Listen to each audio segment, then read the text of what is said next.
في مصيبة بتحصل لك دلوقتي حالا وانت مش دريان. لا يا صاحبي بهزر معاك، لا في مصيبة ولا حاجة، انت مالك قلقت ليه كده؟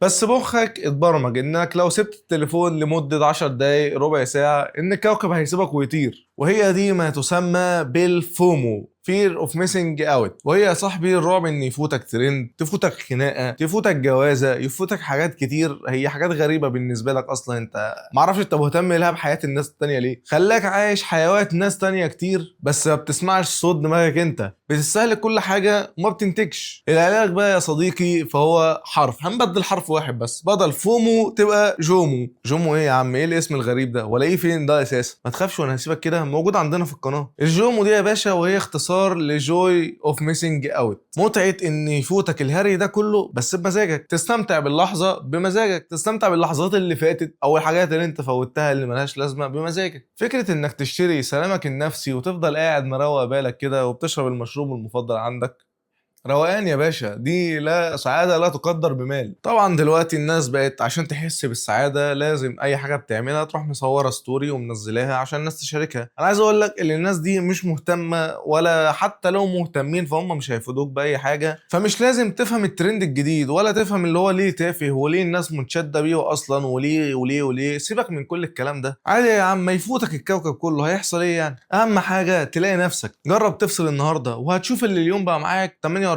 ساعة مش 24 ساعة بس، لأنك فضيت وقت كتير كنت بتستهلكه على محتوى هو مش هيفيدك بحاجة، لحاجات انت بقيت بتبص لحياتك بتشوف انت بتعمل ايه. كل الكلام ده هيفيدك. هتلاقي انك فضيت لنفسك وقت كتير كنت بتستهلكه على حاجات ملهاش اي 30 لازمة، بتاخد من وقتك وبتاخد من عمرك ومن تركيزك حاجات اصلا هي مش هتفيدك في حاجة. فجرب كده الطريقة دي وقول لي عملت ايه.